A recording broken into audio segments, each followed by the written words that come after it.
अ, विश्व हिंदू परिषद और इस देश के सारे युवा आज इस बात को स्पष्ट रूप से देख रहे हैं कि जो ये नव वर्ष हम मनाते हैं, हम अपने सही नव वर्ष की ओर पहुंच गए हैं।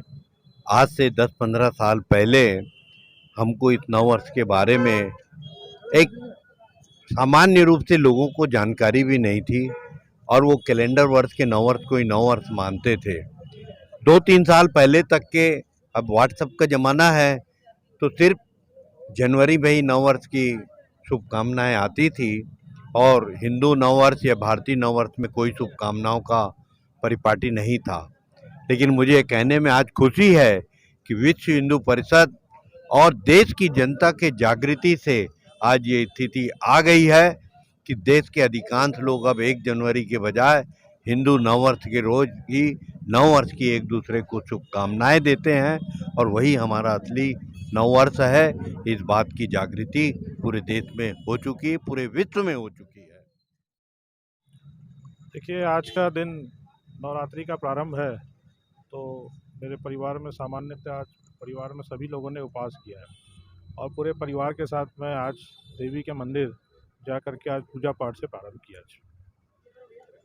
भारतीय जनता पार्टी के लिए निश्चित हम सबको मालूम है चुनावी वर्ष है और भारतीय जनता पार्टी का प्रत्येक कार्यकर्ता उत्साह से और आनंद से इस काम में लगा हुआ है और नीचे तक मंडल बूथ शक्ति केंद्र तक हमारे कार्यकर्ता अपने इस काम में लग गए हैं भूपेश सरकार को उखाड़ फेंकने के लिए। हिंदू नववर्ष की आप सभी को बहुत बहुत बधाई। मैं निशु पांडे मेरी लिखी हुई कुछ पंक्तियाँ आपके सामने प्रस्तुत कर रहा हूँ। शीर्षक है हिंदू नववर्ष। हिंदू नववर्ष की बहुत बहुत बधाई। देश ने ली अंगड़ाई, हिंदू सोच पुनः आई। जागा जन जन, जागा जनमन, जागा हिंदुत्व, जागा कण कण। कटे थे छटे थे, हम जातियों में बटे थे। नष्ट करना अब इन कुरीतियों को, टुकड़ों टुकड़ों में जो हम बटे थे। देश ने ली अंगड़ाई, हिंदू सोच पुनः आई। अब कोई पूछे तुमसे कौन जाति के हो तुम भाई। अब कोई पूछे कौन जाति के हो तुम भाई, तो झट से कह दो जिसने खींची थी द्वेष की खाई। हिंदुत्व के नाम पर नफरत थी फैलाई। बोला उनको हम सब ने नमस्ते गुड बाय। सनातनी धर्म हमारा, हिंदुत्व है कर्म हमारा, भगवा है रंग हमारा।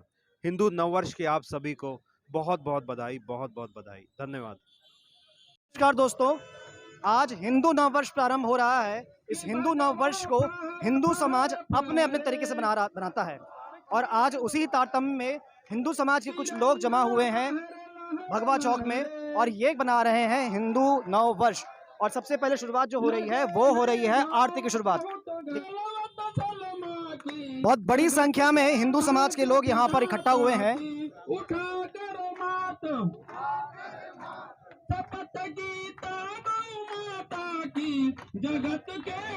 श्री अनिल गुर्जर जी भी हैं और संदीप अग्रवाल जो भारतीय जनता पार्टी कोषाध्यक्ष भी हैं।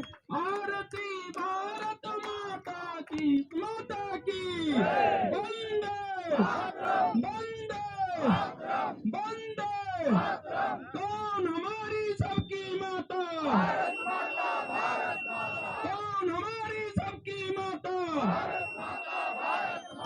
इसकी रक्षा कौन करेगा, हम करेंगे, हम करेंगे। सत्य सनातन धर्म की जय जय श्री राम, जय जय श्री राम, जय जय श्री राम। हर आदमी जब भी बात हो अपनी संस्कृति और संस्कार के बारे में अपना मत बहुत स्पष्ट होकर रखे और कभी भी उसमें कोई संशय नहीं करे। कोई करे तो उसको माकूल जवाब भी देना चाहिए।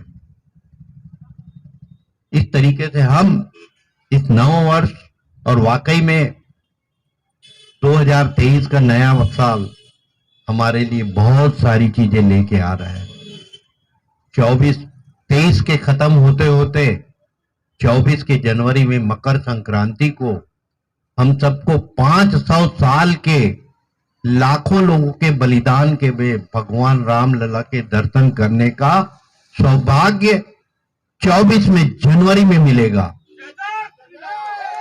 ये आप स्पष्ट घोषणा करिए 24 की जनवरी में भगवान राम मंदिर के प्राण प्रतिष्ठा और हम सब दर्शन के लिए वहां पर पहुंच सकते हैं। राम मंदिर लिया है, कृष्ण जन्मभूमि भी लेंगे और जैसे हमारे जो चीज यहाँ लोगों के उसमें है हम उन सब चीजों को भी लेंगे। उसके लिए हमको संवैधानिक रूप से मजबूत होने की जरूरत है।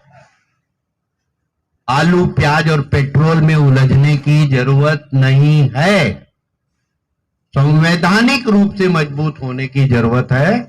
हम मजबूत होते हैं तो हर वो चीज हमें मिलेगा जो हमारी संस्कार संस्कृति और इस हिंदू राष्ट्र के लिए संभव है। इतनी बातों के साथ आप सबने धैर्य से सुना।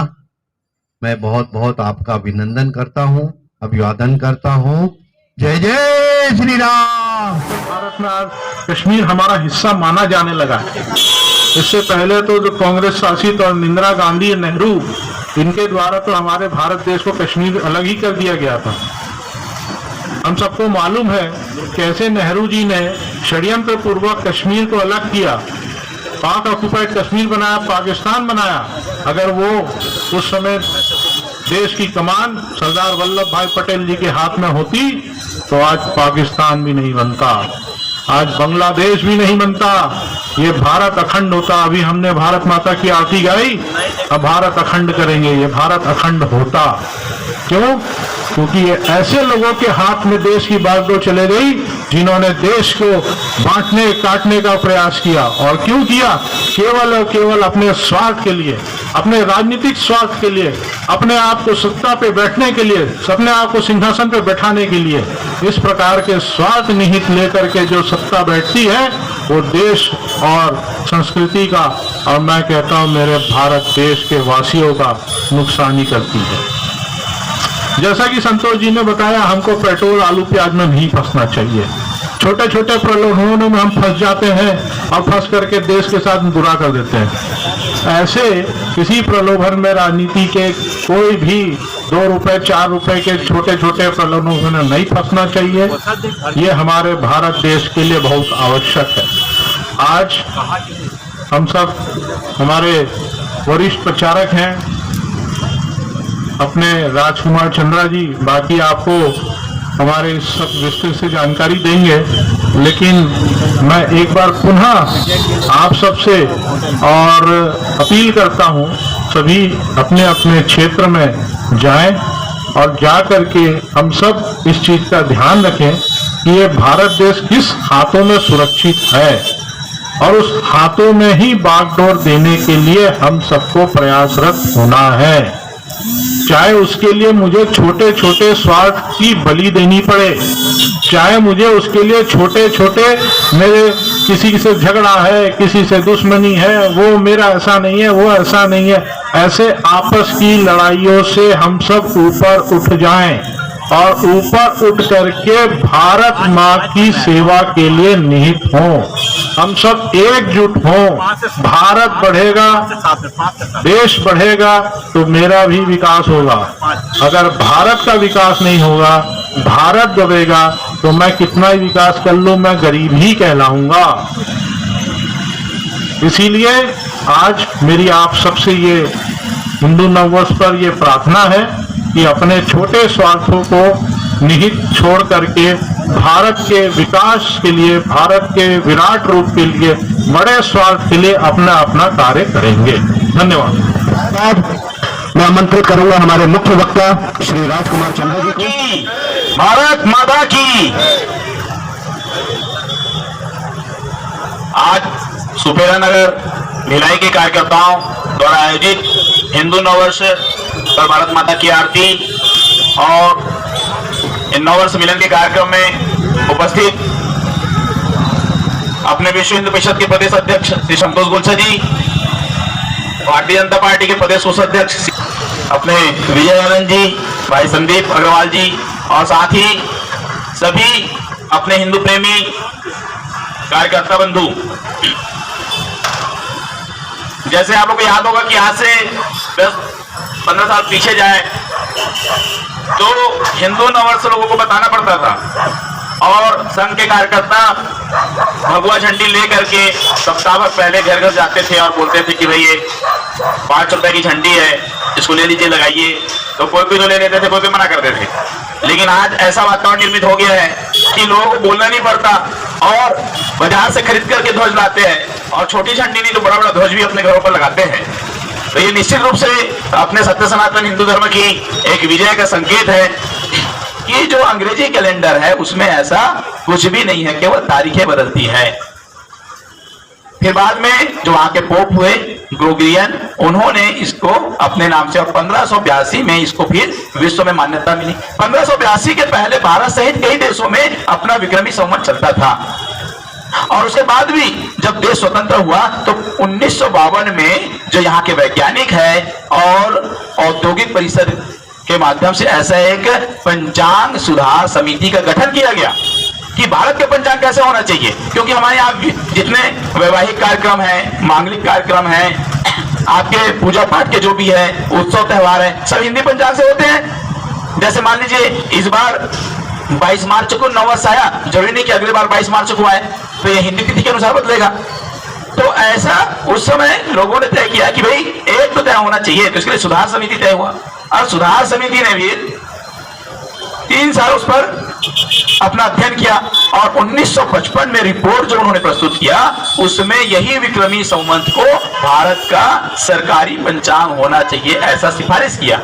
लेकिन उस समय के जो तत्कालीन प्रधानमंत्री है पंडित जवाहरलाल नेहरू जी ने इसको मान्यता नहीं दी और 23 मार्च 1957 को ये जो ग्रेगोरियन कैलेंडर है उसको मान्यता दे दी। तो जैसे हम लोग बहुत सारी उनकी जो गलतियों को जानते हैं ना कि पाकिस्तान का एक कश्मीर का मामला को यूएनए में जाना है सब करना, वैसे ही एक हिंदू जो है हमारी संस्कृति पर भी कुठाराघात करने का काम उन्होंने किया और जो विक्रम संवत यहाँ संस्कृति पंजाब होना चाहिए था उसको उन्होंने होने से। मेरे बड़े भाई मेरी बहनें, आप सबको हिंदू नववर्ष की हार्दिक शुभकामनाएं।